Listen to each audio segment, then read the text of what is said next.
connaissez ce cantique? Ou c'est une autre version? C'est une version suisse, pas tout à fait comme les Français.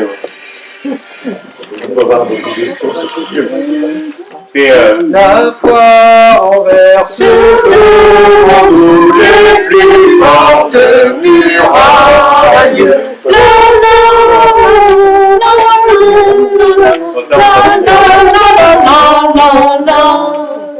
Ça fait penser à Jéricho, mais ça fait penser aussi aux protestants qui chantaient ça pour faire peur au dragon du roi.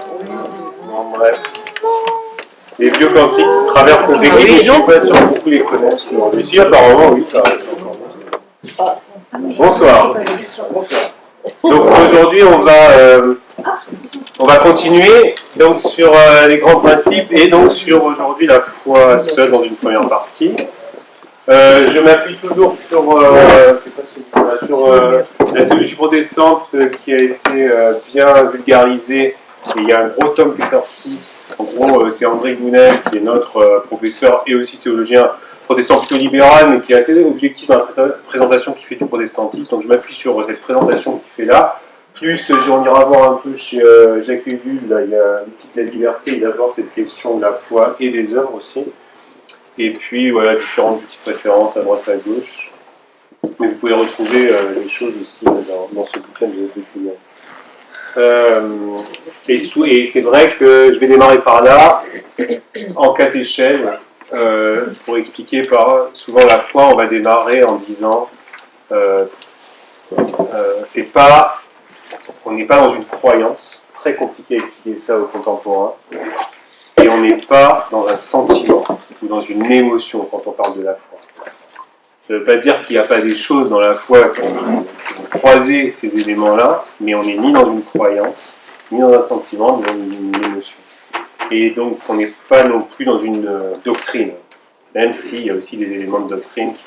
Donc la foi, c'est vrai qu'on peut être dans un catholicisme traditionnel, parce qu'on se rappelle que la Réforme réagit toujours à ce catholicisme traditionnel, les choses évoluent dans le catholicisme aussi aujourd'hui. Il y a quand même cette idée d'adhésion à une doctrine, d'adhésion à un enseignement de l'Église. C'est encore dit en 1870 par Vatican I, de cette manière-là. La foi, pour définir, il y a une adhésion à un enseignement, un acte de soumission plénière de l'intelligence par lequel nous croyons les vraies choses que Dieu a révélées. Et ça passe par l'Église. Donc une manière de définir la foi, et la Réforme va réagir par rapport à ça. Donc une opinion, si on dit que la foi c'est pas une opinion, déjà qu'est-ce que ce serait qu'une opinion? Ça veut dire que c'est un avis. J'ai l'impression que, c'est ça l'opinion, hein. Je trouve belle cette chanson, donc il y a quelque chose d'insuffisant là.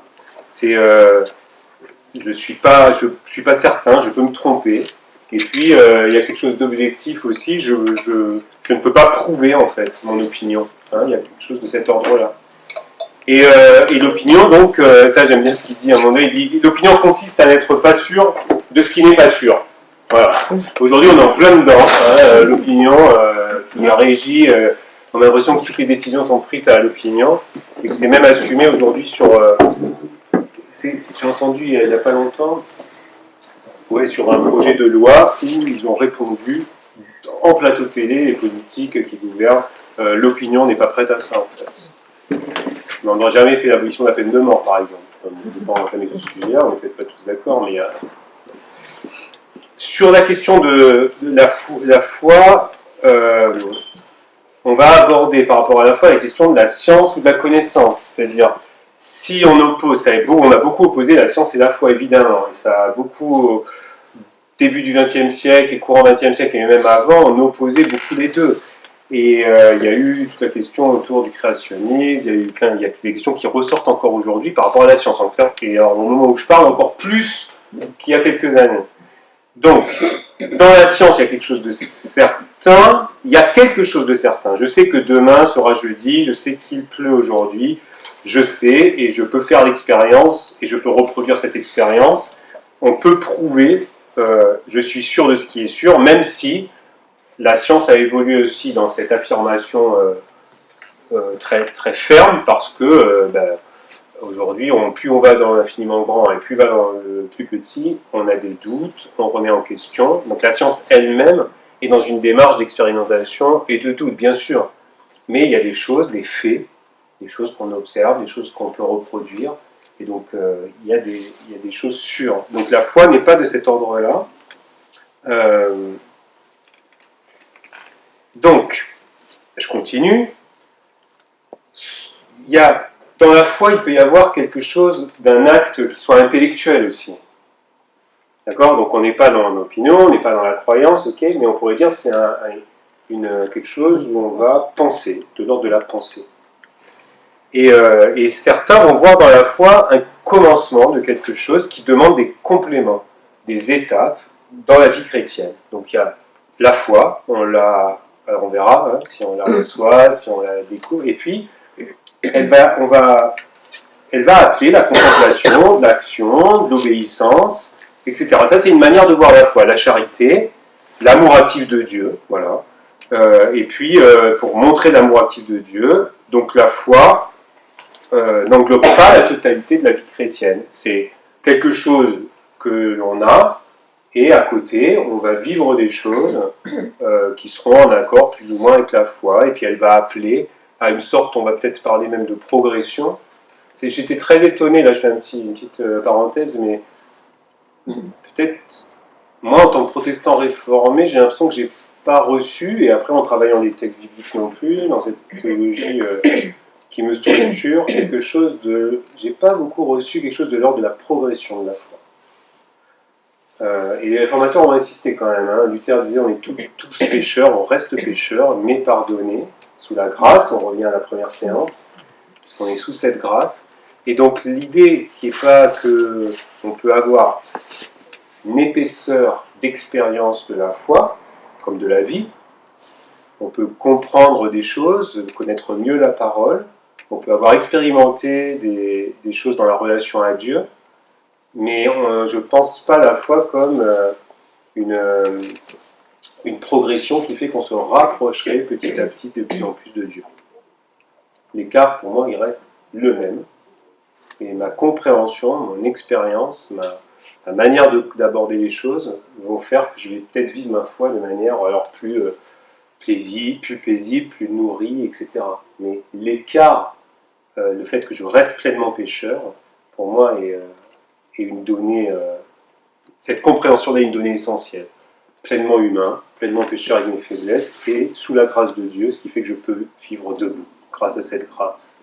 Alors on revient à la première séance. Dans le Nouveau Testament, en fait, du coup, quand on a vu ces différentes manières de présenter la foi, le Nouveau Testament, lui, va parler de la foi comme une relation vivante avec le Christ. Donc on n'est plus dans la croyance, l'opinion, on est dans une relation. Et un acte de confiance. Foi et confiance, hein, la même racine. Donc on n'est pas dans une croyance à des doctrines. Et dans, par exemple, l'aveugle de Jéricho, en Matthieu 8, la foi ne désigne nullement des affirmations concernant la nature ou la mission de Jésus, mais une attitude existentielle à son égard. Vous prenez les différentes rencontres avec Jésus, on va avoir cette attitude existentielle. Quelque chose de l'ordre de la relation qui est rétablie avec Jésus, donc avec Dieu, parce qu'elle était coupée, parce que soit les personnes handicapées étaient condamnées, exclues en disant « t'es pécheur, tes parents ont été pécheurs, etc. » Rappelez-vous, dans les années SIDA, mais encore aujourd'hui, combien des personnes peuvent être encore dans cette théologie-là, de dire oh, il l'a bien cherché, ça touche un public qui l'a bien cherché, etc. Donc la maladie, le handicap, etc. Donc c'est encore dans les têtes et les inconscients cette idée. Pour le théologien Wesley, un des réformateurs, la foi n'est pas une série d'idées dans la tête, c'est une disposition du cœur. Pour Karl Barth, il va dire que c'est un lien personnel avec Jésus. Donc on est toujours dans le lien ou la relation. On n'est pas dans l'adhésion à une opinion, je répète, on n'est pas dans quelque chose de l'opinion, etc. Pour d'autres, ça va être l'existence, ou plutôt même une manière d'exister. Certains vont parler même de style de vie pour la foi, de manière d'être, qui est changée par la relation à Dieu. En fait. Et Bultmann va parler de la foi qui n'est pas un savoir, mais une aventure existentielle.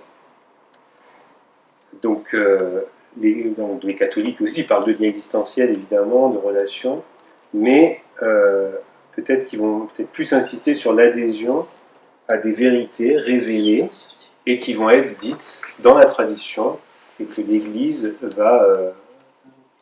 l'Église va être garante en fait de ces vérités auxquelles le croyant doit faire confiance et donc adhérer, et à cette tradition et à ce que va dire l'Église. Donc il va y avoir dans la foi, évidemment, on a dit qu'il n'y avait pas de l'émotion, mais il va y avoir une valeur à quelque chose qui est de l'ordre de l'émotivité. Et ça a été redécouvert beaucoup. Bon, il y a eu toute l'histoire de l'Église, mais dans l'histoire du protestantisme, ça a été beaucoup au XVIIIe siècle, dans le catholicisme aussi, redécouvert d'une sensibilité. Et donc, là, on va cultiver l'émotion, parce qu'on se dit que sinon, on va avoir une voix trop sèche. Il faut faire droit aussi à ce que ça change en nous, en fait. Donc la foi n'est pas une émotion, mais l'émotion fait partie de notre vie. Et les protestants, du coup, apparentent alors la foi une sensibilité au sens d'une perception intime de la présence et de l'action de Dieu, plutôt qu'un savoir. Donc une perception qui, effectivement, va bouger les choses en nous, et donc, effectivement, il y a de l'émotion. Donc on va être dans... il va y avoir, après la Réformation, et Calvin va en être, une forme d'orthodoxie, pas très marrant, pas beaucoup d'émotions, attention aux émotions, souci de la bonne doctrine. C'est facile, moi je dis toujours en tant que pasteur, mais c'est vrai qu'il y a un côté un peu calviniste chez nous en disant c'est facile de faire pleurer quand on prêche. On sait où il faut appuyer et pour aller chercher l'émotion. Et je lisais avant de venir, là ils sont en train de préparer, mon épouse et avec Olivier Pigeot à la Fondation, un livre encore qui raconte un peu plus le couple John Bost et Eugénie Bost. Et en fait, ils disent à un moment donné, je l'ai lu il y a une demi-heure, ils disent oui, John Bost faisait le tour de France, d'Europe pour aller chercher de l'argent, pour parrainer, parce qu'il n'avait pas de fonds à part ruiner sa femme et tout son domaine. Et donc il disait que de temps en temps, quand il voyait que l'assemblée n'était pas réceptive, il envoyait l'émotion. Et là, les sous arrivaient. Direct. Donc là, bon voilà, là, on pourrait dire c'est de la com, mais...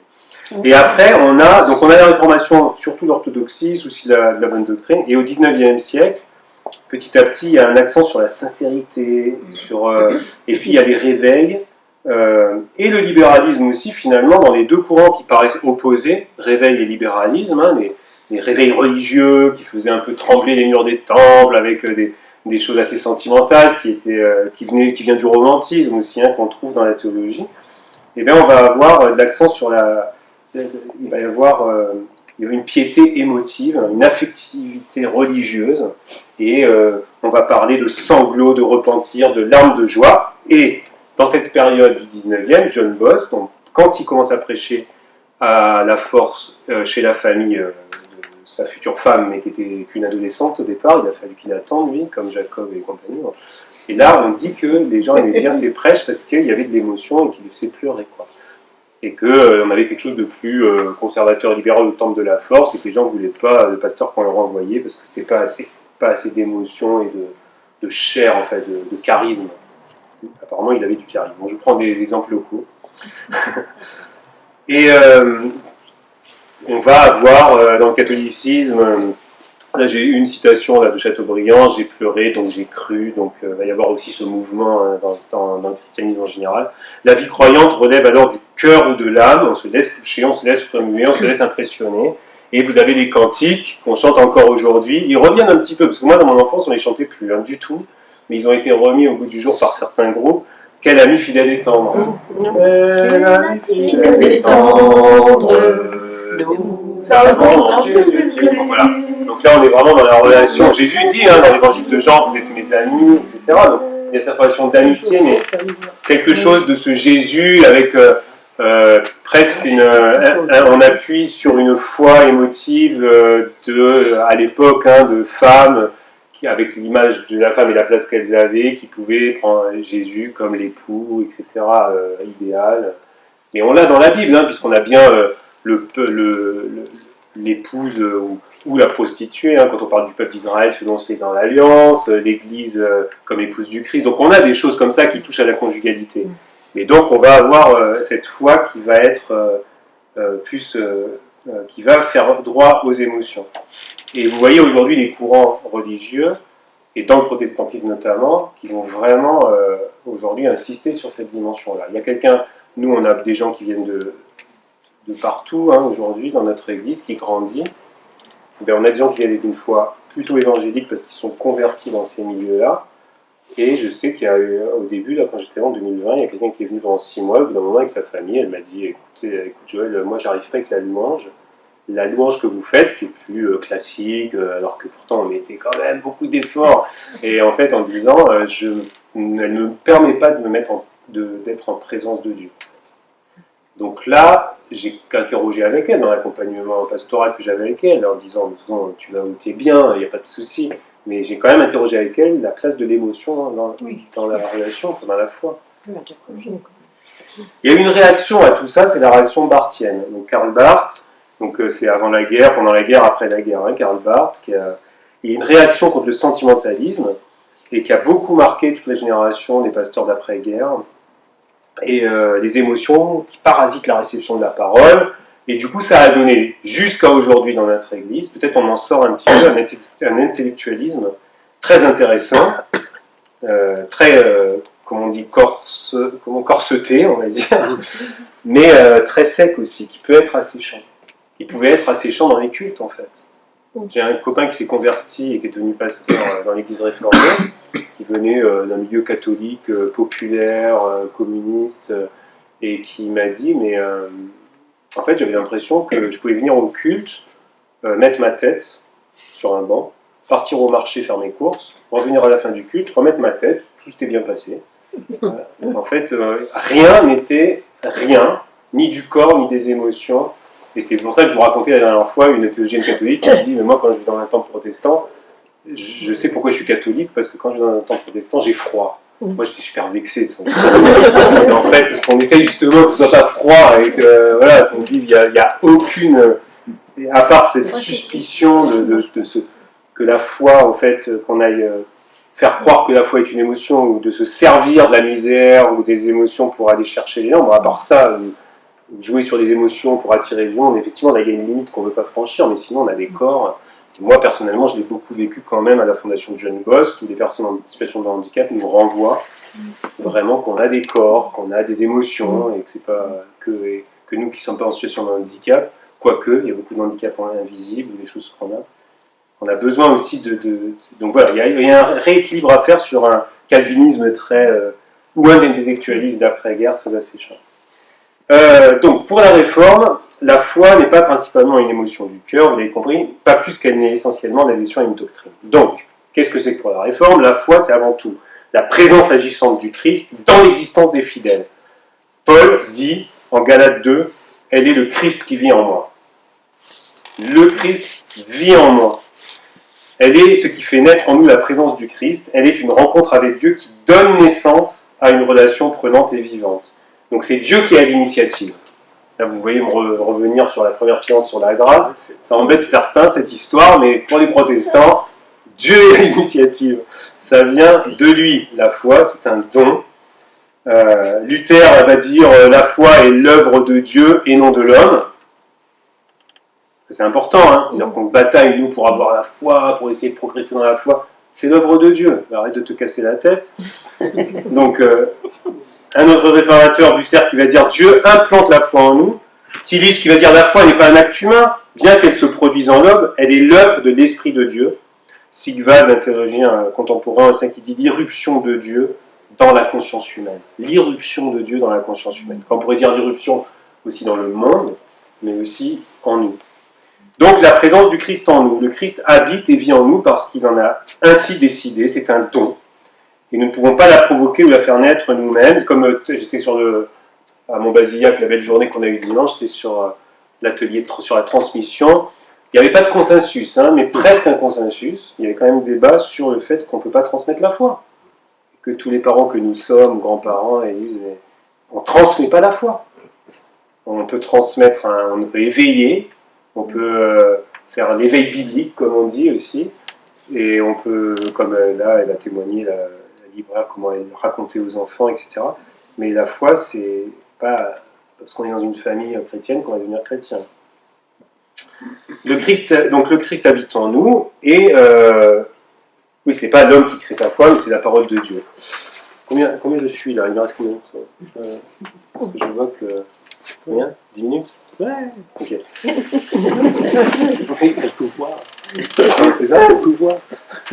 Et lui, il dit, Jacques lui, il dit, on n'a pas la foi, c'est elle qui nous a. Il n'y a aucun mérite à croire. En fait, c'est pour ça aussi qu'on insiste là-dessus. La foi nous est donnée, donc il y a... Ah oui, là aussi, il n'y a aucun jugement possible sur les non-croyants, les mécréants et tout, puisque ça dépend pas... Voilà, ça dépend pas... La foi est un don. Donc, on peut éveiller, on peut témoigner, mais... Et donc, l'origine de la foi se situe en dehors de nous, mais elle ne demeure pas en nous comme un corps étranger. Elle devient nôtre, nous devenons sienne, elle nous imprègne, elle nous transforme. Elle est pour moi. Le Christ devient intime. Il y a un effet de cette irruption de Dieu dans ma vie. Et c'est là qu'on, tous les coups, on découvre la foi. Et c'est comme ça que le témoignage et l'évangélisation sont importants, parce que ça permet, évangélisation au sens du dialogue, pas au sens d'un prosélytisme, au sens de dire ce qu'on croit ouvertement. C'est bon, c'est encore possible en France aujourd'hui, je le crois. Donc de dire ce qu'on croit pour que l'autre soit éveillé à ça. Donc après, il n'y a pas de fusion. La foi est donnée, mais ça implique quelque chose d'une activité humaine. La rencontre avec l'Évangile nous envoie, nous met au travail, nous mobilise, etc. Donc il n'y a pas de fusion avec le Christ, mais une communication, une communion. Il n'y a pas de déification ou divinisation de l'homme. Ça, c'est important pour le protestantisme. On n'est pas des petits morceaux de Dieu, quoi. Dieu s'est fait homme. On va refuser de dire, comme on l'entend parfois dans certaines théologies, Dieu s'est fait homme pour que l'homme devienne Dieu. Dieu s'est fait homme pour que l'homme devienne véritablement et authentiquement humain. Pleinement humain tel que Dieu voit l'humain. Cet homme en paix, réconcilié, libéré, vivant l'amour, etc. Et qu'il cesse d'être abîmé par le péché, même s'il reste pécheur. Donc, il y a la foi qui allie la solidité de Dieu avec la fragilité humaine. Elle n'anéantit pas l'incrédulité ou le doute, elle l'assume, elle le surmonte, sans l'éliminer par la force de Dieu agissant en nous. Donc, par exemple, Marc 9, le père de l'enfant qui dit « Je crois », il demande de la guérison pour son enfant, il dit « Je crois, viens au secours de mon incrédulité ». C'est fou ça. Donc, je crois, on est dans la foi, la relation, mais tu viens au secours de mon incrédulité. Et on le voit avec d'autres disciples qui sont dans la foi, mais qui renient, qui sont dans la foi, mais qui... Donc, on voit bien que c'est une relation, en fait.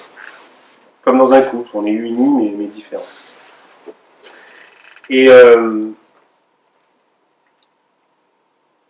je vais un peu plus vite. Oui, je termine juste, et puis je vous partagerai juste un petit élément d'élu, mais c'est une distinction, effectivement, que moi j'avais oubliée.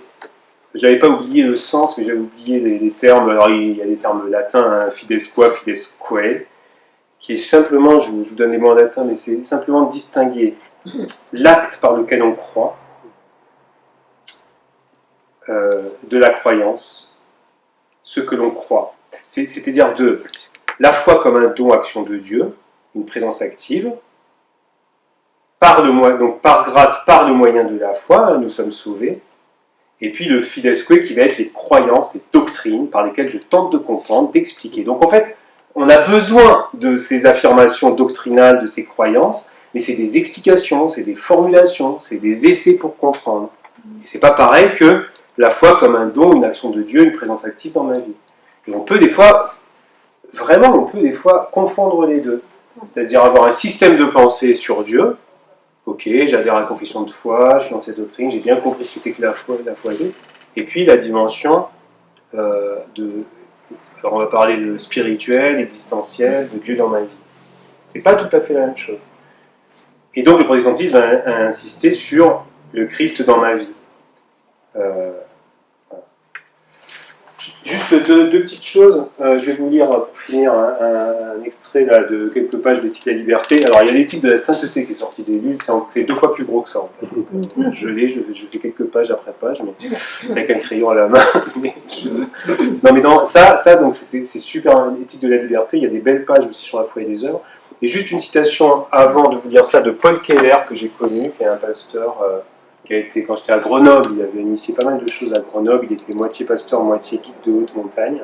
Il a été professeur à la faculté de théologie en théologie pratique. Paul Keller, il dit, une belle formule, il dit, la justification par la foi, donc on a parlé, hein, je suis sauvé par grâce, par le moyen de la foi. Donc, la justification par la foi ne veut pas dire la justification des actes que l'on ne fait pas.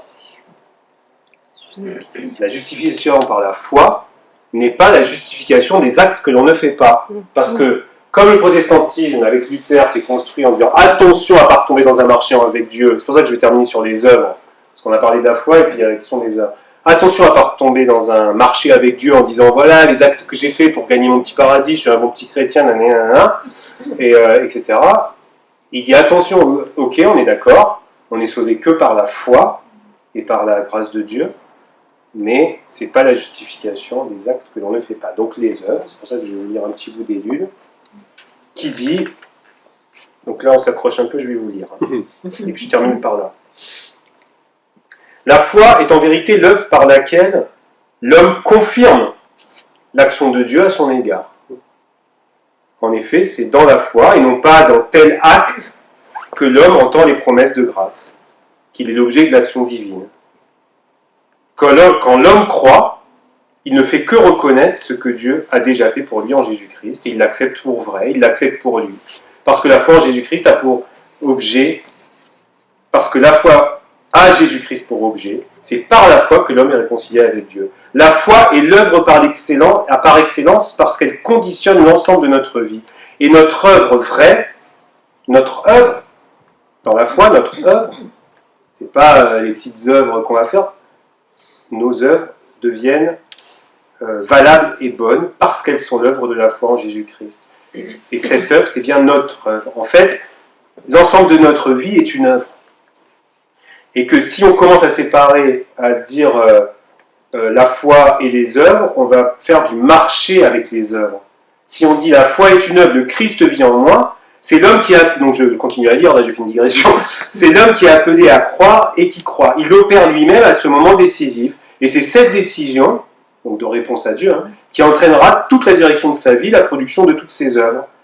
Sa vie, à partir de ce moment, est tout entière orientée de façon nouvelle, et tout ce qu'il fera sera de ce nouvel éclairage.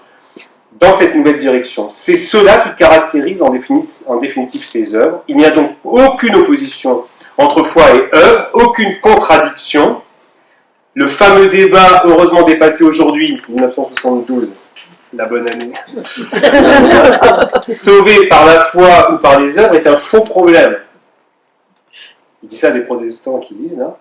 Car il n'y a pas d'œuvre juste et bonne devant Dieu sans cette orientation nouvelle, sans l'insertion par la foi dans l'œuvre de Dieu, et réciproquement, il ne peut pas y avoir de foi sans œuvre, c'est la lettre de Jacques qui dit ça aussi, puisque la foi est par elle-même œuvre, et qu'elle est elle-même détermination nouvelle de la vie.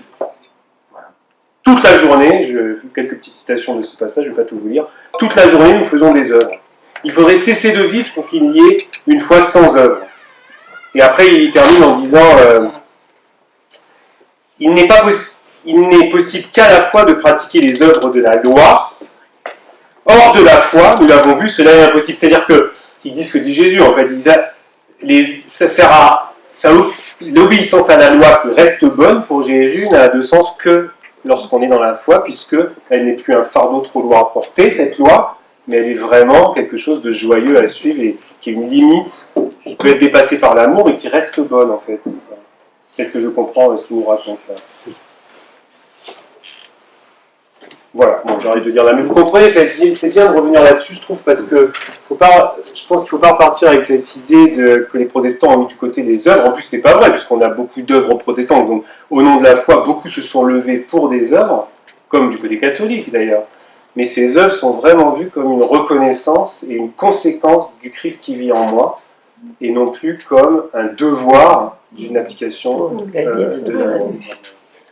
L'Église, toujours, a réformé. Ecclesia semper reformanda, en latin. Voilà. Et donc, je suis bien content d'avoir trouvé quelques théologiens américains qui changent un peu notre optique et sur cette question-là. Et on l'évoque, nous. J'entends souvent, toi aussi, ah oui, l'Église toujours à réformer, il faut toujours réformer l'Église, il faut toujours changer. Il faut toujours être au goût du jour. Il faut toujours avoir un œil attentif sur la société pour être en phase avec, etc. etc. Et ça, cette phrase est très souvent citée pour appuyer les choses innovatrices dans la vie de l'Église. Mais est-ce que c'est ça que cette phrase veut dire? Ben non. Toujours en avant, toujours se mettre en question, toujours guetter une nouveauté, imprévue et insufflée par Dieu dans notre vie d'Église. Non. Alors je m'appuie sur un théologien qui s'appelle Nick Mears, un Américain qui vit à Pittsburgh, et il a tracé l'histoire de cette phrase. Il a trouvé la source de cette phrase chez un réformateur hyper bien connu, hein, du XVIIe siècle, qui était un pasteur aux Pays-Bas. Donc, ce n'est pas du tout de Calvin, Luther, Zwingli et compagnie. C'est quelqu'un qui est dans le deuxième volet de la Réforme. Et donc, on a trouvé la première fois qu'on voit cette phrase écrite en latin dans les œuvres de Jodocus van Lodenstein. Tu connais? Non, Moi, je ne connaissais pas non plus. Alors, je pensais que c'était Karl Barth qui avait mis cette phrase en place, mais non, ça date du XVIIe siècle. Il était donc 1620 à 77. Donc, c'est là, naissance, une famille protestante, bien ancrée dans la province unie à l'époque, ce qu'on appelle les provinces amies, où l'église réformée, c'était l'église dominante. Donc tout ce qui était de la religion et aussi des mœurs et aussi politique, et tu ne pouvais rien faire sans avoir l'appui de l'Église, c'était omniprésente. Ça nous donne des choses avant la réforme peut-être. Voilà. Et il devient en 1653 pasteur à Utrecht. Utrecht. Hein, et Utrecht, voilà. Utrecht. Et il reste là, pasteur, jusqu'à sa mort. À l'époque, on avait des longues pastorales. Alors, en 1674, il fait un petit tract dans lequel il met cette fameuse phrase « Ecclesia semper reformanda ». Selon lui, la réforme a réformé la doctrine de l'Église. L'Église réformée est déjà réformée. Donc, il n'y a pas de besoin de semper. Toujours, voilà. Alors, il dit dans cette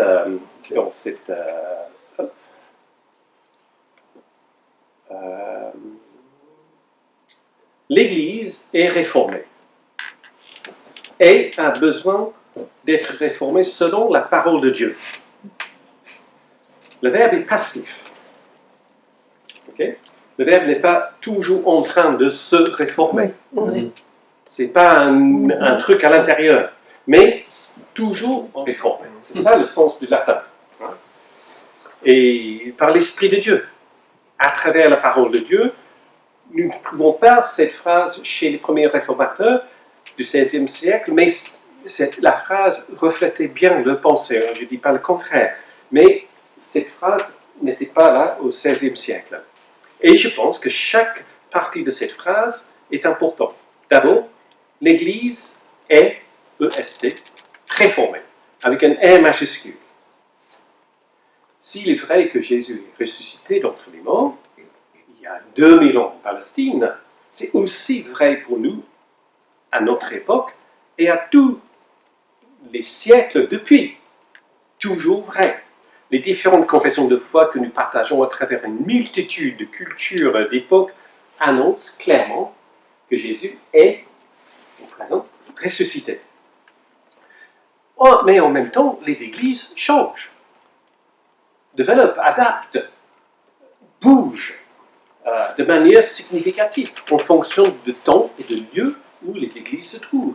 Il suffit de parler avec des personnes qui viennent dans notre paroisse de Madagascar ou de l'Afrique en général pour trouver que l'Église réformée n'est pas le tout la même chose sur les continents différents dans le monde. Et puis, personnellement, j'ai passé quelques années en Afrique comme pasteur, mais il y avait quand même un choc culturel, pas simplement parce qu'on change de culture, mais de culture de l'Église aussi, très nettement. Et ça, c'est normal. Mais la foi transmise au saints est une fois pour toutes, dit Jude, verset 3. Il y a un seul chapitre dans la lettre de Jude, donc c'est verset 3. Contrairement aux anabaptistes, ce sont les mouvements de l'Église qui baptisent les personnes confessantes, qui ne baptisent pas les bébés, les enfants, les nourrissons. Okay? Donc les églises anabaptistes ont une autre perspective sur eux. Les églises réformées, dont nous faisons partie, en tout cas moi, se considèrent comme une branche permanente de l'Église catholique au moment de la Réforme. Les anabaptistes voulaient se couper totalement de l'Église. Mais l'Église réformée, c'était pour réformer l'Église, la seule et unique. En même temps, les réformés voulaient tout réformer selon la parole de Dieu. Non seulement les doctrines, comme tu avais montré ce soir, hein, mais aussi le culte, bien sûr, parce que les doctrines s'articulent dans la façon dont on fait le culte. Et doivent être déterminées par l'Écriture et non pas par les caprices des inventions humaines. Cependant, l'Église n'est jamais statique, on sait. Combien de fois, dans mon enfance, je ne te regarde pas, hein. Et ce pasteur, Lodenstein, il a vu des changements même dans son Église, qui était omniprésent et monolithique à son temps, mais il a vu les changements au cours de sa vie. Les théologiens réformés développaient une théologie de l'alliance pendant ce temps-là. Une idée nouvelle qui donnait une compréhension globale de la révélation de la Bible et l'œuvre de Christ. Et beaucoup de réformés de son époque ont vu ce développement théologique comme une grande avancée dans la pensée protestante. Van Lohenstein a également constaté l'utilisation croissante de l'orgue. Quand il a commencé son ministère, l'orgue était quasiment banni dans les cultes. On chantait a cappella et on passait les moments en silence. Et donc, c'était développé pendant son ministère. Il connaissait les débats sur les questions de savoir si ce changement était une réforme ou une déformation du culte réformé. Alors, c'était les changements qu'ils ont eu dans ce temps. Donc, il n'était pas étranger à tout ça.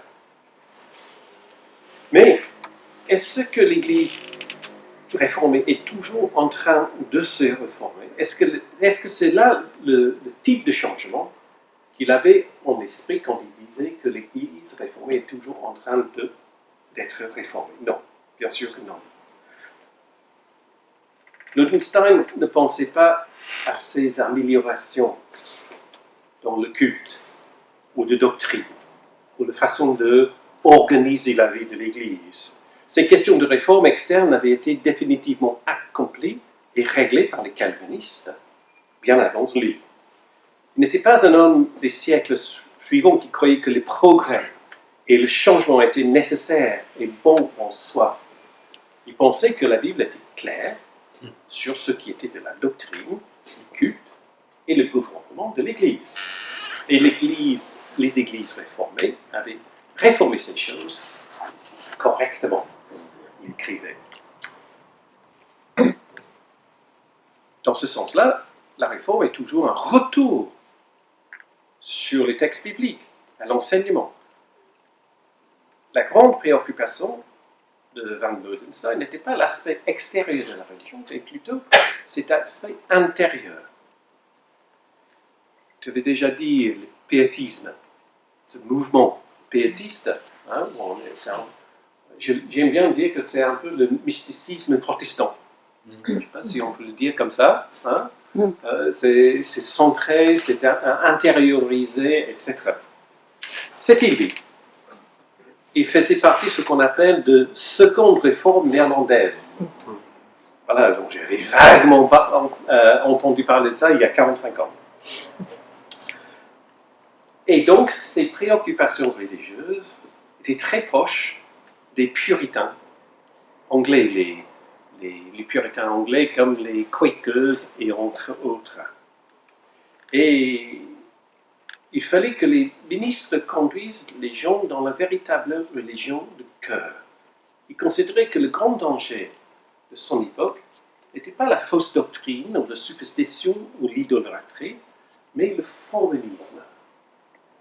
Le danger du formalisme est qu'un membre d'Église peut souscrire à la vraie doctrine, participer au vrai culte dans une Église bien réformée, et pourtant n'a pas à avoir la vraie foi, comme il disait. Comme Jésus avait mis en garde les pharisiens de son époque. Ce peuple m'honore des lèvres, mais son cœur est loin de moi. Alors la partie de la religion qui a toujours besoin d'être réformée, c'est notre cœur. C'est la religion vitale. C'est là où se trouve le siège de la vraie foi, et là où cette foi est cultivée et mise en œuvre dans nos vies. Le formalisme, l'indifférence, le conformisme, dans ce sens-là, doit être vigoureusement combattu pour être toujours vigilant contre ces moments-là. Donc, une autre théologienne américaine, Anna Kaz, a fait un très long commentaire sur ce slogan. Et elle souligne que dans le contexte du XVIe siècle, l'impulsion qui reflétait n'était ni libérale, ni conservatrice, mais radicale. Dans le sens où c'est un retour à la racine, de savoir d'où on vient. C'est ce que reflète le cri de ralliement sola scriptura. Il faut toujours retourner à la Bible. La réforme ne s'intéressait pas au changement en tant que soi. Les réformateurs ont été accusés d'innover, alors qu'ils s'insurgeaient contre les déformations, qui voyaient les déformations novatrices dans la foi et le culte pratiqués dans l'Église catholique médiévale. Rome prétendait être toujours la même, Alpha, Oméga, tout ça, voilà, mais elle avait accumulé une foule de doctrines et de pratiques inconnues de l'Église ancienne et pas trouvées dans les Écritures. Elle constate qu'aujourd'hui, certaines églises interprètent la phrase en disant que l'Église est toujours en train d'être réformée selon la phrase de Dieu, mais réformée avec un petit r. Cela signifie que d'être réformé, c'est simplement être réformé pour être réformé. Ça ne sert à rien. C'est simplement séculaire. Tous ceux qui font le croyance sur la Bible sont donc réformés dans cette définition-là. Leurs interprétations, soit ou soit pas, conformes aux confessions communes de l'Église, mais ça ne fait aucune différence. Les églises réformées appartiennent à une tradition chrétienne qui a ses propres définitions de la foi et de la pratique. Et là, depuis 4 semaines, on a essayé de voir ces grands principes. Nous pensons que nos confessions et nos catéchismes représentent le système de doctrine qu'on trouve dans les pages de l'Écriture. Nous croyons qu'être réformé, ce n'est pas seulement être biblique, ou être biblique. S'il est important ce mot réformer, c'est dans cette expression que nous constatons que Ecclesia semper reformanda, sans avoir la deuxième partie de la phrase, selon la parole de Dieu. Voilà. Le progressisme devient alors une fin en soi, et l'Église risque de devenir un miroir tout simplement de la société autour. Ce n'est pas parce que le monde change constamment que l'Église doit suivre ses évolutions, mais parce que nous avons toujours besoin d'être réorientés vers la parole qui se tient au-dessus de nous, individuellement et collectivement. Donc, l'Église ne peut jamais rester immobile. Elle doit toujours être à l'écoute. La foi vient de lui et lui de la parole de Christ, dit Paul dans l'Épître aux Romains. Personne et collectivement l'Église naît et est maintenue en vie par cette écoute active.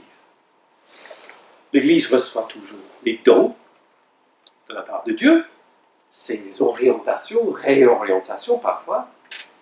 L'Esprit ne nous conduit pas en dehors de la parole, mais nous renvoie sans cesse au Christ tel qu'il est révélé dans les Écritures.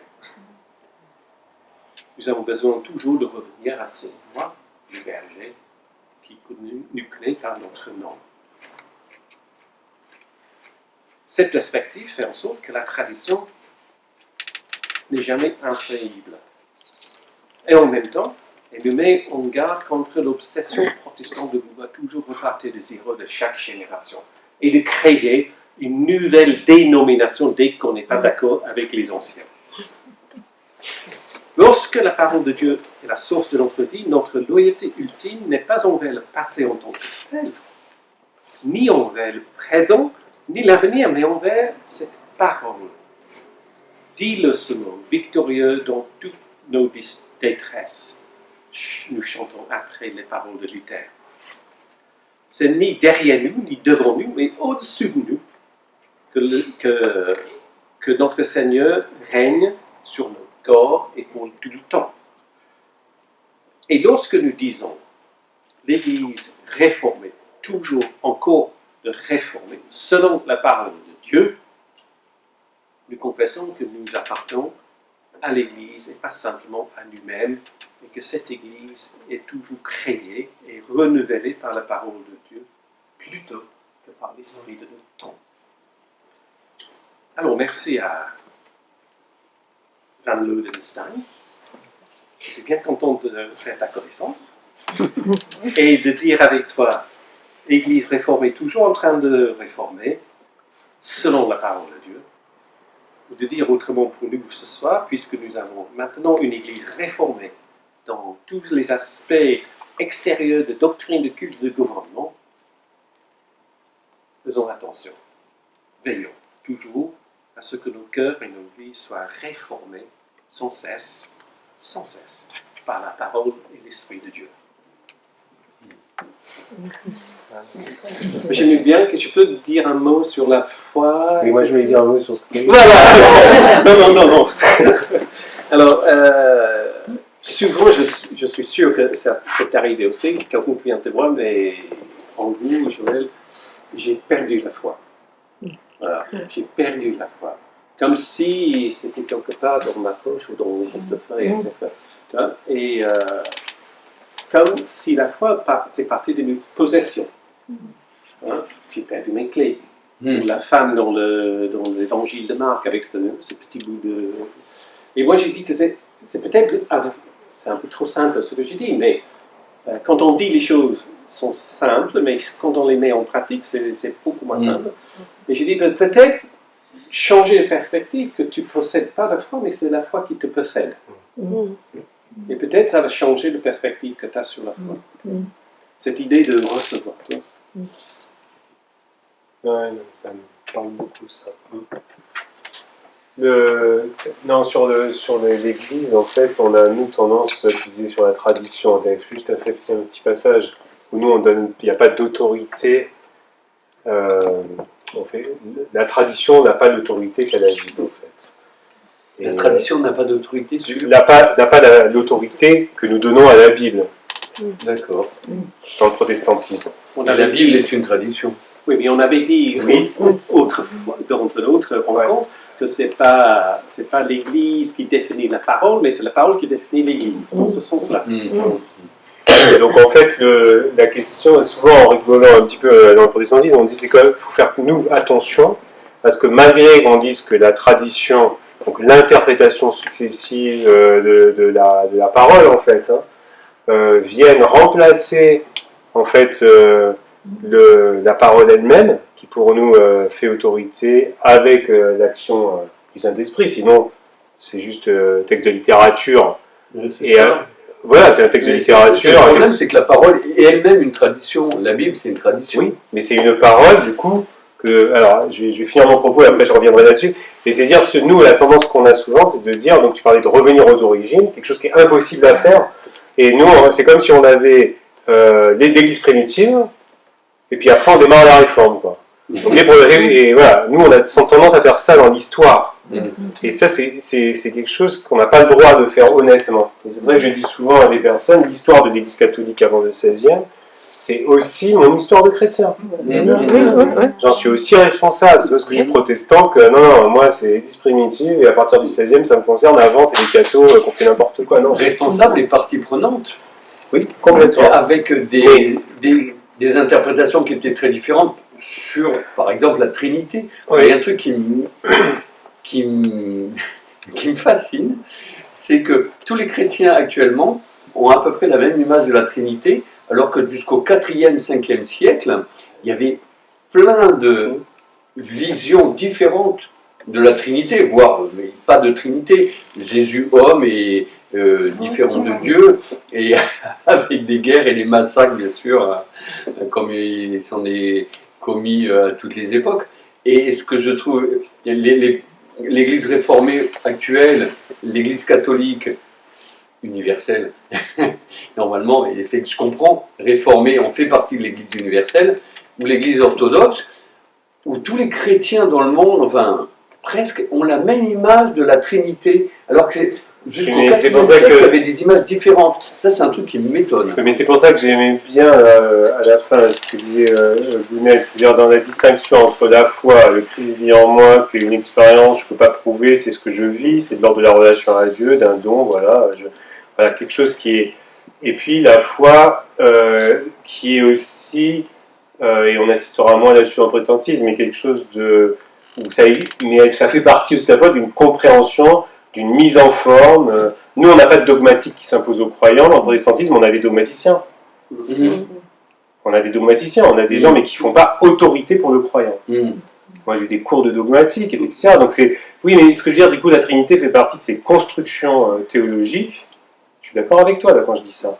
Des constructions de compréhension de ce qu'est Dieu, de comment la manière dont il se révèle, mais toujours à partir de l'Écriture, et de comment les textes eux-mêmes, ce que je disais la dernière fois sur l'écriture, dialoguent entre eux.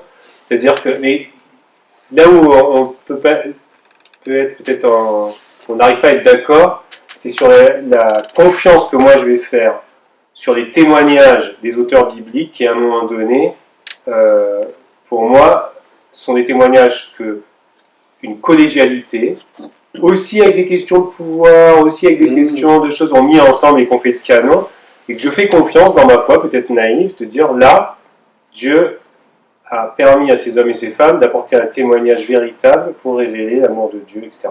Ce qui fait, ça ne veut pas dire qu'en fac de théologie ou même en église, on ne peut pas aller lire les apocryphes, lire les textes tardifs, voir qu'il y a des manuscrits différents et faire ce travail.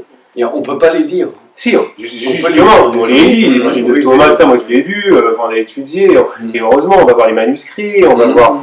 Donc, mais c'est juste qu'effectivement, à un moment donné, ça c'est vraiment l'acte de foi de dire nous faisons confiance que dans l'histoire, à un moment donné, le canon, donc c'est la règle en latin, a été fermé pour dire là, nous reconnaissons qu'il y a un témoignage qui pour nous fait autorité. Et moi, je rajoute, peut-être de manière plus libérale, que, je ne sais pas si tu dirais ça avec moi, que même si on a cette compréhension de la Bible, je pense que Dieu se révèle où il veut et quand il veut. Et comment il veut. Je ne peux pas enfermer, moi, sa révélation dans la compréhension des textes bibliques. Mais ça, tout le monde le dira. Oui, mais ce qu'on avait dit sur le témoignage intérieur du Saint-Esprit, selon Calvin, donc il y a le témoignage du Saint-Esprit dans le moment de l'écriture, donc l'esprit est actif à ce moment-là, et aussi dans le moment de lecture. Oui, aussi, bien sûr. C'est les deux, on ne peut pas les séparer, les deux, c'est l'émission et la réception. C'est un seul mouvement de l'esprit. Et il n'y a pas un qui est plus important ou moins important que l'autre. Et c'est dans cette réception qu'on va réformer l'Église. Oui, cette lecture et cette relecture. Et la radicalité pour les réformer, c'était de toujours insister, de revenir sur les textes bibliques. Toujours ne pas nécessairement dire que la tradition est mauvaise parce que c'est la tradition. Oui. Il y a des traditions qui sont vraies, véridiques, et il y a des traditions qui sont fausses. Mais ce n'est pas parce que c'est la tradition que c'est faux. Et là, on entend souvent les protestants qui disent ah oui, mais les traditions de l'Église, la tradition. Non, les pères de l'Église et tout, c'est hyper important. Oui, mais c'est la place qu'on leur fait par rapport à la Bible qui va être différente. Donc il faut revenir toujours sur cette... Et puis pour reprendre le point, aujourd'hui sur la Trinité, mais on ne va pas aller dans la doctrine de la Trinité ce soir, mais il y a l'Église qui s'appelle aujourd'hui l'Église unitarienne, qu'on ne rencontre pas en France, mais dans tous les pays anglo-saxons, c'est hyper présent.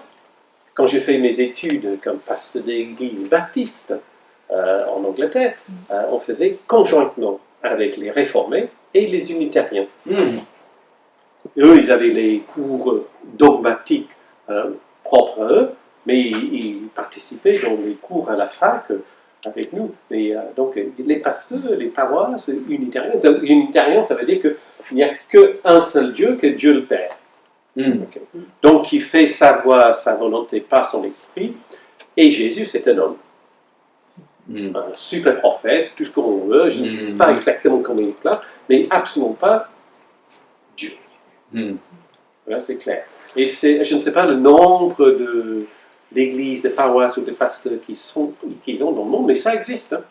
Ça existe aujourd'hui. Donc, mais c'est un peu la perspective qu'on a ici, où le protestantisme est très très petit sur la société. Et les unitariens, ils sont vus comment par l'Église réformée, les PUF? Parce qu'on n'a pas, Non, je ne connais pas, parce qu'on n'a pas de relation. Je pense qu'il y a peut-être des pasteurs qui peuvent se revendiquer. Oui, il y en a sur rien. je pense à 2-3 noms que tu Parce qu'on va définir, on ne va pas définir de manière très dogmatique cette question de la Trinité. Elle fait partie de notre déclaration de foi. Nous, les pasteurs, les membres de l'Église qui sont membres d'une association cultuelle, ils doivent adhérer simplement dans le texte, quand tu es membre de l'association cultuelle, donc vraiment de l'Église, ils doivent juste signer un papier dans lequel il y a, pour l'AG qu'on va voir dimanche, je reconnais que Jésus-Christ est le Seigneur. Voilà. Mais nous, les pasteurs, on doit signer en fait, la déclaration de foi de l'Église, qui est un texte très ouvert au niveau dogmatique, en fait, donc pas très serré, mais qui dit quand même les grandes convictions de notre Église par rapport aux convictions de la Réforme, et qui associe d'ailleurs oui, dans le texte, il y a fait référence à des confessions de foi de référence de la Réforme, mais aussi à ceux qui nous ont précédés. Enfin, les confessions de foi œcuméniques, comme on appelle ça, voilà, les confessions de foi du premier siècle. Mais on va la lire dimanche, tiens, la déclaration de foi, parce qu'il y a l'Assemblée générale. Mais il y avait dans le fond, il y avait ce mouvement, tu vois, qui allait encore plus loin, qui créait cette réforme très très radicale. Et donc là, c'était presque sectaire. Donc, dans le sens sectaré, coupé de l'Église à l'époque catholique. Or, les réformateurs, Luther, Calvin et compagnie, ils voulaient réformer l'Église, qui étaient absolument convaincus que. Et puis Luther, quand il a traduit la messe en allemand, c'était mot pour mot la messe qu'il a connue comme prêtre de l'Église catholique. Le seul changement, c'était qu'il a mis en allemand. Après, c'était développé. Et le premier temps, il y avait très peu de changements. C'est pour ça que dans les églises issues de luthériens, de la réforme Luther, on trouve extérieurement et en beaucoup de pratiques l'Église catholique, même les saints, c'est ce qui est amusant. Il y a des églises qui sont San Paoli ou je ne sais pas. On voit des fois mal la différence par rapport aux églises. Parce que le luthéranisme, il voulait réformer, alors qu'il y a une telle coupure radicale avec les réformés de par l'histoire, de peut-être que le pouvoir n'a pas accepté, qu'il a persécuté, qu'en fait il y a une réaction vraiment anti-catholique très forte, et aussi, mais théologique aussi, de sobriété. C'était pas que de réaction au catholicisme. Mais il y a eu une réaction, notamment dans le vocabulaire français, il y a une réaction qui est ridicule. Le temple, c'est pas du tout des temples qu'on devrait appeler, puisque nous, on dit justement que c'est pas le lieu consacré, c'est pas le lieu de la divinité, c'est une salle où on se rassemble pour écouter la parole de Dieu. On fait pas de sacrifice. Donc en fait, pourquoi on appelle ça temple?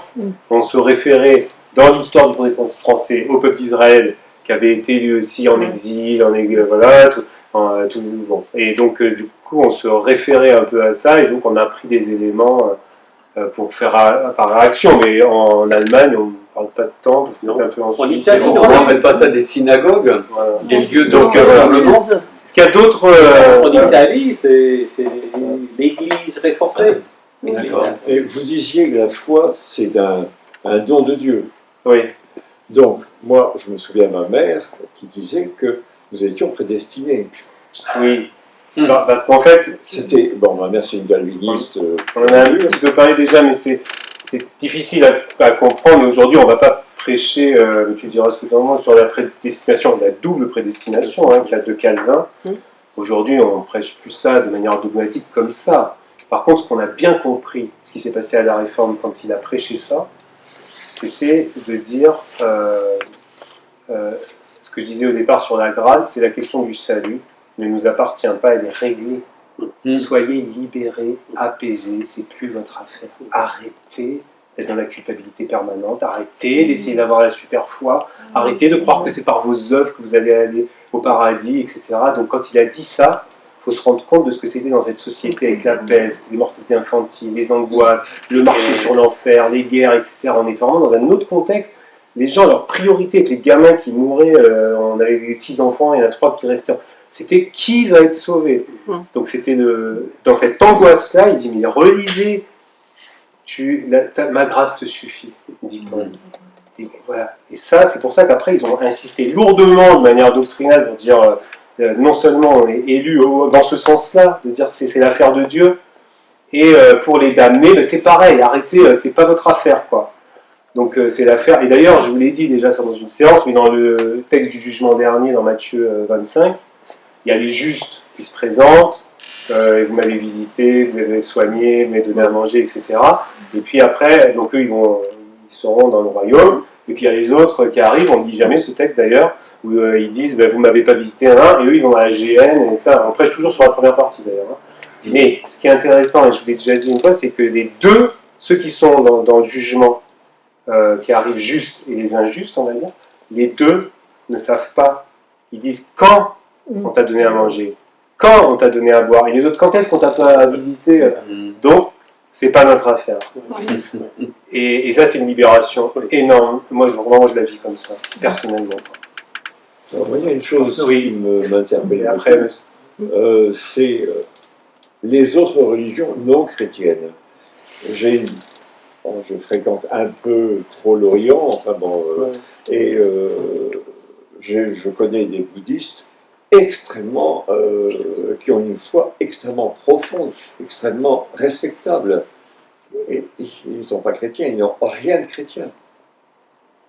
Qu'est-ce qu'il en est d'eux? Mais ça, c'est pas une question qu'on peut régler par autour de la lecture, parce qu'effectivement, le bouddhisme, les hindouismes et tout ça, n'étaient musulmans non plus, n'étaient pas connus historiquement. Mais moi, je reviens sur le même, c'est-à-dire que nous n'avons pas à juger, ni pour ni contre, et que, effectivement, si la foi est un don, la foi n'est pas un don aux croyants chrétiens. La foi est un don à tout le monde. Après, de l'interpréter, de vivre, d'habiller cette foi, ça nous appartient. Je fais pas, juste là-dessus, j'ai fait une différence entre, comme tu l'avais dit, entre la foi et croire. Effectivement, la foi, c'est ce que je reçois, ce qui m'habite, ce qui est injecté par Dieu en moi, dans ma vie, que je n'ai jamais demandé.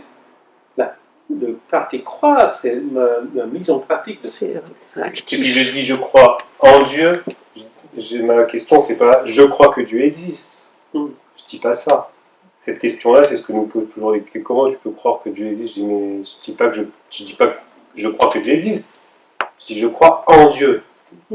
C'est pas la même chose. J'ai confiance en Dieu. Je suis dans une relation. Quand je prie là, j'ai pris il y a pas longtemps, je suis pas fou. J'ai pas l'impression d'être dans une folie. J'ai l'impression de parler à quelqu'un. Je suis pas dans le vide. Voilà. Donc après, c'est une confiance. C'est-à-dire qu'effectivement, je fais confiance. Et là, il y a une question. Effectivement, c'est le saut de la foi en fait là que je fais. C'est pas une pensée seulement. Mais là où après je donne la parole, là où je suis de plus en plus, comment dire, même s'il n'y a pas de progression, mais il y a une expérience de vie qui fait que c'est la parole. Plus on lit la Bible et plus on la partage dans le vécu, pas seulement dans l'étude biblique, plus j'y vois une puissance de parole, de révélation de la part de Dieu. C'est pour ça qu'on invite en ramant les gens à venir lire la Bible et la partager ensemble, parce qu'il y a une puissance de pluralité d'interprétation et qui fait c'est là où on est nourri, sinon la foi elle s'assèche en fait. Voilà. Je voudrais parler juste sur les non-croyants, moi je redis de manière peut-être un peu libérale, quand j'ai dit ça, sur les non-croyants, sur les non-chrétiens en fait. Non-chrétiens, pardon. Effectivement, dans l'église protestante unie, on va peut-être trouver plus qu'ailleurs des gens qui ont prêché la grâce universelle. La grâce, elle est donnée à tout le monde. Cette question ne nous appartient pas. Il y a ceux qui confessent et ceux qui ne confessent pas. Et on estime que ceux qui ne confessent pas, on n'a pas, nous, à dire, de toute façon, c'est sûr qu'ils iront en enfer, quoi. Qu'ils ne seront pas dans les mains de Dieu. Qui on est pour dire ça? Donc, la seule chose que je peux dire, si on ne prêche pas la grâce universelle totale en disant, bon, de toute façon, non, je ne vais pas dire ça comme ça. Moi, ce que je dirais, c'est que j'ai reçu comme un don cette révélation de l'amour de Dieu et que par le Christ, je vis cette libération de l'Évangile et que je crois que Dieu se révèle où il veut, quand il veut. Donc personnellement, je ne comprends pas ce qui est libérateur dans le bouddhisme, je ne comprends pas ce qui est libérateur dans la théologie musulmane, même si le bouddhisme va m'apporter quelque chose au niveau par rapport au corps, le musulman va m'apporter quelque chose par rapport par exemple, à la relation à la loi, une nouvelle manière de comprendre l'obéissance, déjà. Donc il y a des dialogues possibles, mais je n'y vois pas quelque chose de libérateur. J'ai des débats théologiques avec les musulmans, avec les bouddhistes, donc moi c'est ce que j'ai reçu. Que la personne puisse vivre sa foi et qu'elle y trouve cette libération de l'évangile ailleurs, moi je peux rien en dire. Et elle appellera peut-être pas ça l'évangile, voilà. Après il y a des débats théologiques, parce que je pense qu'il y a des... Voilà. Et moi, je sais que c'est en Jésus-Christ que je crois. Je sais. Parce que je peux dire, mais bon, c'est jamais. Allez-y, parce que ça fait un moment que vous avez demandé. Là. Donc, on a. Écoute, parce que j'ai une autre chose, parce que j'étais longtemps dans un groupe qui s'appelle le groupe Abraham. Donc, Abraham. Donc, les protestants, les catholiques, les orthodoxes, les juifs, les musulmans. Dans le même groupe, et on était chaque mois, chaque année, on avait un thème et on se réunissait chaque mois. On était une quarantaine de personnes à Lyon autour de la table. Et donc, la règle, c'était pas de convertir l'autre, bien entendu, mais de partager à partir de ce qu'on vit. Et on avait uniquement les textes sur la table. On n'avait pas les ressentis, mais les textes. On avait le même texte. On avait les textes en français sur la table. On étudiait les textes et on avait le plus que possible la même base, mais avec notre entrée dans le texte totalement différente. Et à la fin de chaque année, quel que soit c'était les rites de passage, c'était le concept de pardon, c'était etc. Chaque année, on avait des personnes qui disaient que grâce à ce groupe, j'ai approfondi ma propre foi. On peut reconnaître les bouddhistes, pour reconnaître aux bouddhistes, et qui sont nombreux, c'est un peu le Thésée de France ici qu'on a au niveau bouddhiste. Ils disent spécifiquement, j'ai encore une covoitureuse qui me l'a dit, retourne à ta tradition, c'est qu'on a une. Il faut vraiment leur reconnaître ça quand même. Et puis, j'ai amené un groupe dans un temple sikh. Le sikhisme, c'est ce que je dis, c'est un peu le protestantisme et l'hindouisme. C'est né en même temps que le protestantisme en Inde, pour réformer, pour casser le système de caste. Et donc, sans avoir des clergés, etc. Et il y a beaucoup de touches. Et puis là, dans le groupe, présenté, super présentation. Et donc, un des jeunes disait, mais qu'est-ce qu'il faut faire pour devenir sikh? Et donc, le président du temple disait, t'es quoi? T'es catholique, protestant? Va voir ton pasteur. C'est comme quand les catholiques arrivent chez nous, je leur dis, est-ce que vous avez vu votre curé? Voilà. Oui, c'est ma théologie personnelle. J'avais une réflexion sur la foi. Vous avez parlé du mécréant qui n'a pas la foi. Et à mon avis, par ses expériences, ses rencontres, on peut acquérir il y a une évolution possible dans chaque homme. Oui, mais c'est pour ça. Parler de Dakar comme ça, il peut évoluer. Et c'est pour ça qu'on pense, c'est pour ça que nous, on croit qu'on a une des missions, c'est l'évangélisation, sans prosélytisme. Témoigner, c'est ce qu'on essaie de faire hein, sur Bergerac, de s'ouvrir, d'accueillir, d'essayer de parler, mais sans être dans un prosélytisme, en respectant quand même le contexte dans lequel on est. C'est pour ça que moi je suis pas à l'aise avec la démarche des témoins de Jéhovah qui sont très présents là, actuellement. Ils n'abordent pas les gens, hein, vous remarquerez, hein, ils jouent un peu avec Il laisse venir. ils laissent venir. Bon, pourquoi pas, mais ils viennent aussi sonner à la porte. J'ai des grosses discussions avec eux des fois, mais bon, ils font comme le Christ a dit, aller deux par deux. Bon voilà, mais c'est vrai que l'évangélisation pour nous elle est essentielle parce que les gens peuvent venir à la fois éveillés, à la fois c'est un don, mais encore faut-il parler si ça vient de la parole de Dieu. Moi ce que je... Oui, pardon. Oui, éveillé. Moi ce que je comprends pas, c'est comment des mouvements chrétiens, je comprends pas, mais il y en a dans notre propre église, je suis en débat des fois. L'angoisse de laquelle ils ont été libérés du salut, etc., par la foi, ils se reprennent une angoisse sur la tête, mais vraiment, ils le vivent comme une angoisse. Ils n'en dorment pas, certains, pour que les autres soient sauvés. Et je dis, mais tu crois que Dieu veut t'angoisser pour les autres? Tu crois qu'il n'est pas assez grand pour pouvoir convertir les autres, et assez fort, assez doux, assez amour pour, et donc, qu'est-ce que c'est que ces églises qui... Enfin, je suis désolé, j'aime pas parler, mais c'est d'être dans une angoisse pour l'autre, parce que sinon il va brûler en enfer, en fait. Quelle est cette conception d'ailleurs des paradis de l'enfer, déjà quelle est cette confiance qu'ils ont dans un Dieu d'amour, où Jésus sur la croix est capable de dire une phrase comme « pardonne-leur, ils ne savent pas ce qu'ils font ». Il faut aussi lire les textes qui disent quelque chose de cette grâce. Donc oui, pour avoir beaucoup d'amour pour les autres, et dire s'ils pouvaient découvrir l'évangile, franchement, je sais que ça leur apporte. S'ils pouvaient découvrir la joie que j'ai l'évangile, je sais que ça changerait quelque chose dans leur vie, mais non à À imaginer autre chose. Et c'est vrai, quand on accueille au temple toute l'année, là, on ouvre notre temple, ça fait longtemps que ça se fait à Bergerac, 2 mois et demi tous les jours, et qu'on reçoit des milliers de gens là, sur la place qui est là, chaque été. Souvent dans l'équipe, on se dit, mais on est dans un dialogue. On n'est pas juste à servir notre soupe, quoi. Il faut que nous, on entende ce que les gens nous disent quand ils rentrent aussi. C'est dans les deux sens que ça se joue, c'est pas que dans un sens. D'eux aussi. Oui, et moi j'ai appris beaucoup, on en parlait souvent. Et puis là où, effectivement, je n'étais pas là pour dimanche le matin sur la transmission, mais je suis absolument convaincu qu'on ne transmet pas la foi. On ne transmet pas la foi comme on transmet un héritage de la langue, quoi.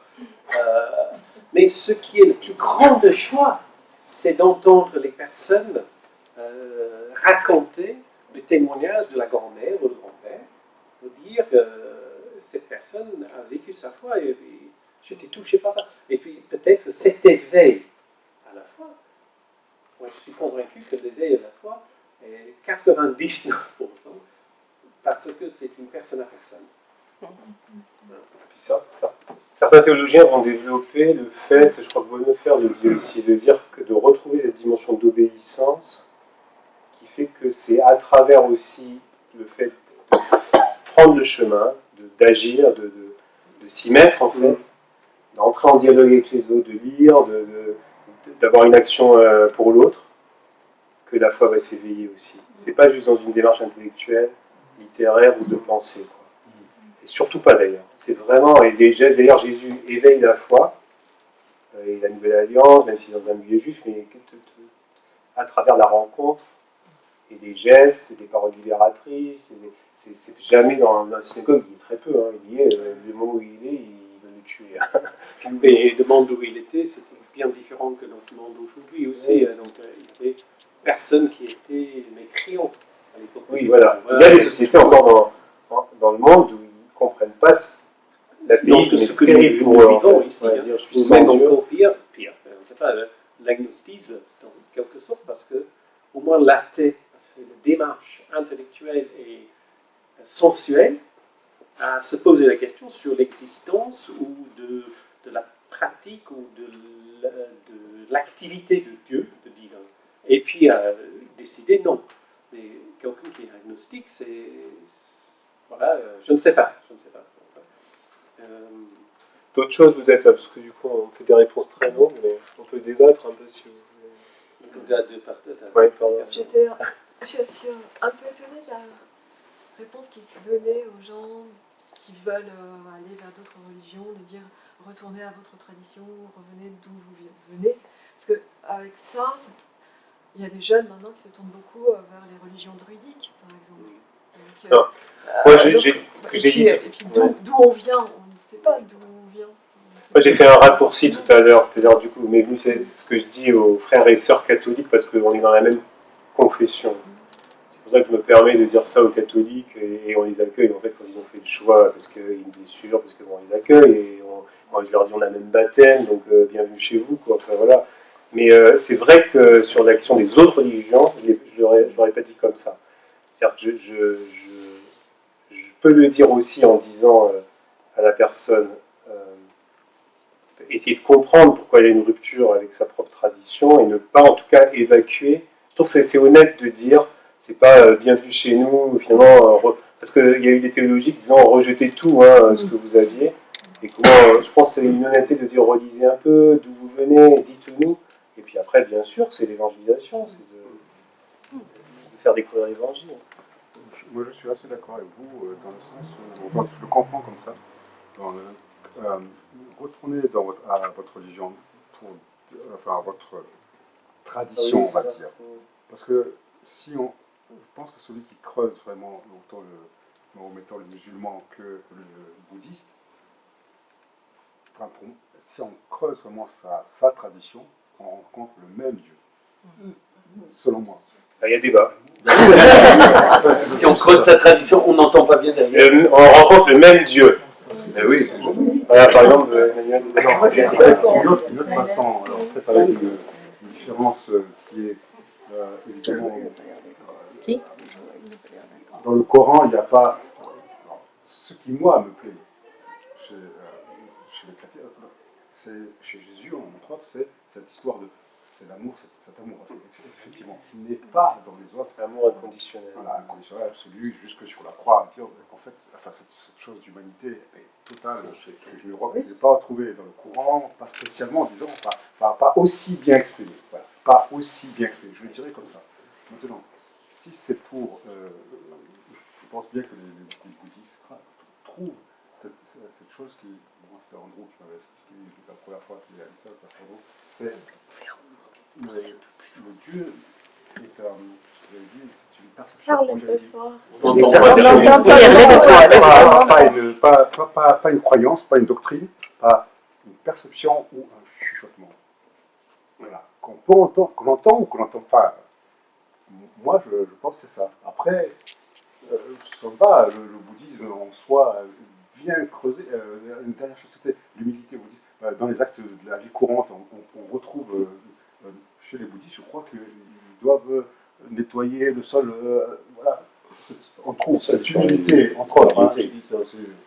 Entre autres, parmi certaines règles, ou nettoyer les bols, faire la vaisselle, où en fait, cette humilité totale, où on rencontre une sorte de. On est au service. Voilà, moi, mon père était musulman, en apparence. Donc moi, je connais un peu le Coran, un peu les musulmans, et j'ai trouvé toujours le même Dieu. Je trouve. Ce qui n'est pas bon, il n'est pas bon, et tu le sais.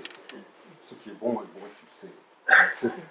Je me souviens quand j'étais à la Fondation et qu'on faisait des ateliers spirituels, enfin cultuels, avec des arriérés profonds, et à un moment, le pasteur, qui était là avant toi, donc, il partait faire un stage, je ne sais pas si vous le faites, s'il le faisait toujours, chez les bouddhistes, et il nous avait dit « Oh, ça m'a fait du bien, je suis rentrée, on a beaucoup... » et on a échangé.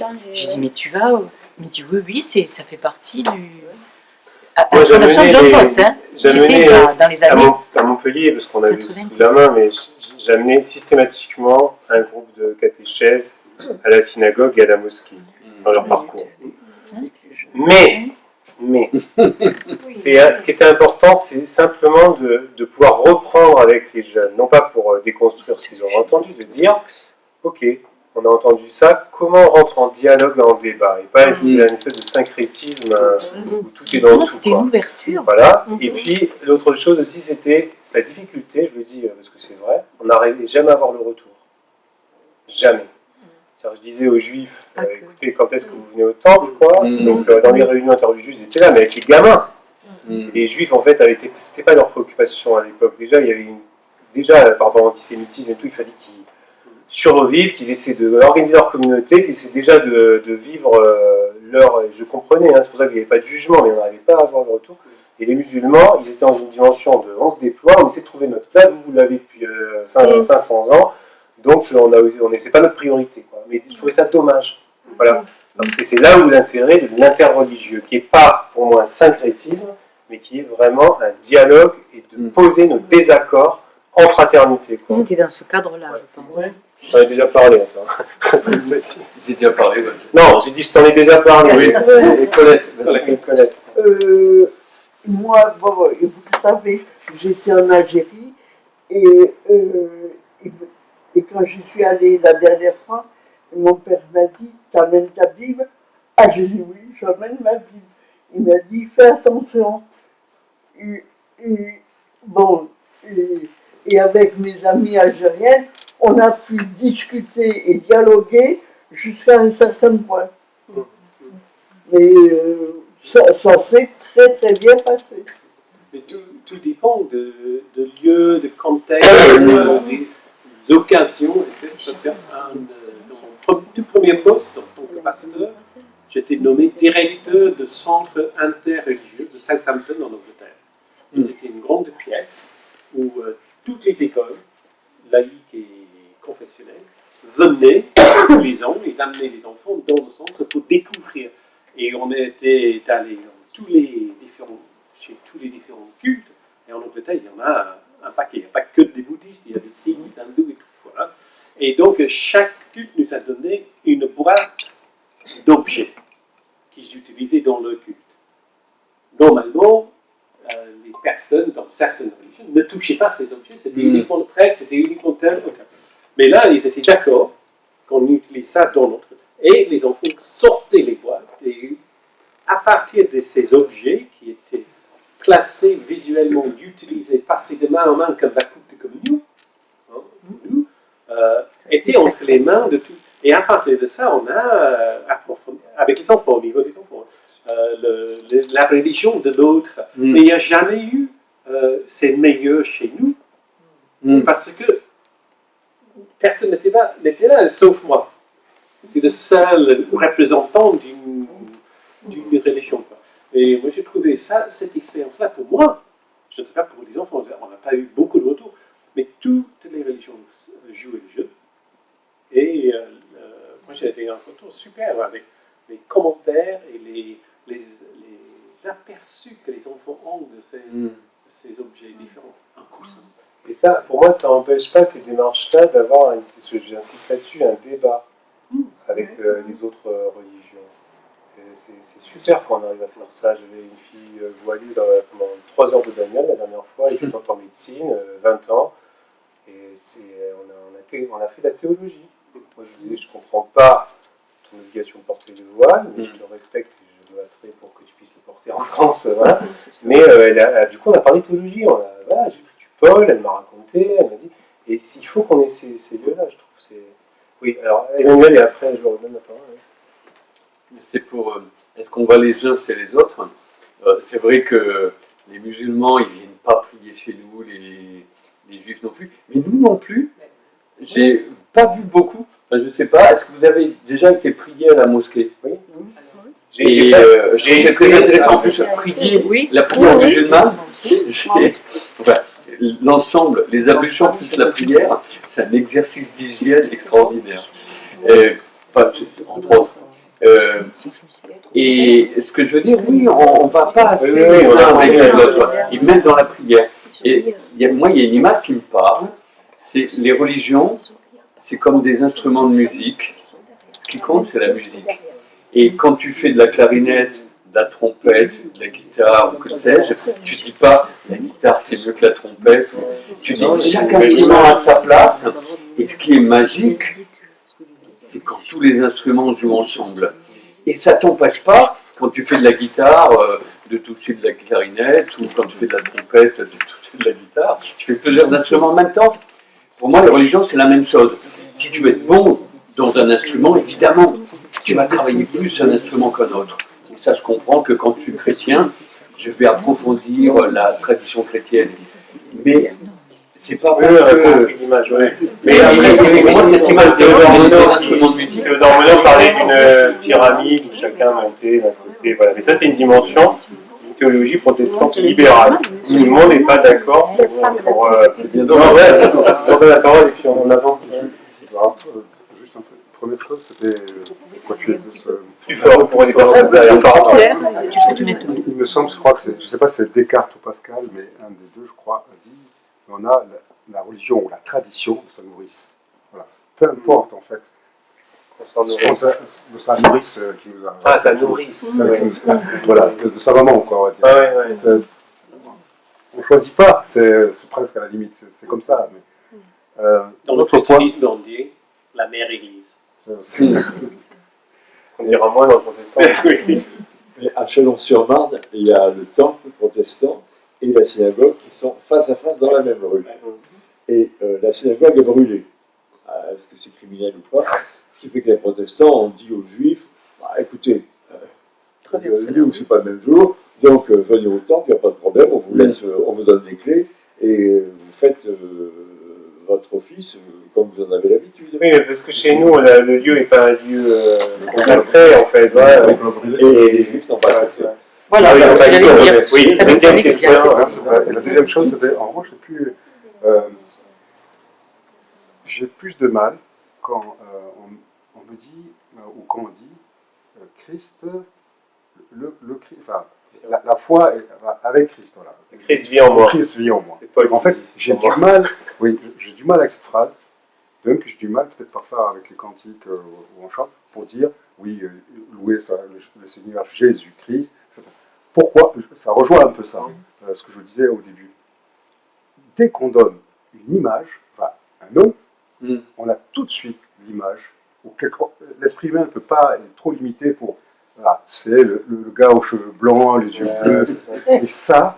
Et ça m'est insupportable. En réalité. Ça m'empêche même de rentrer en relation, enfin, vraiment dans cette relation que j'avais quand j'étais plus petit. Enfin, je ne connaissais pas. En fait, on s'en fiche. Il crépit avec les cheveux.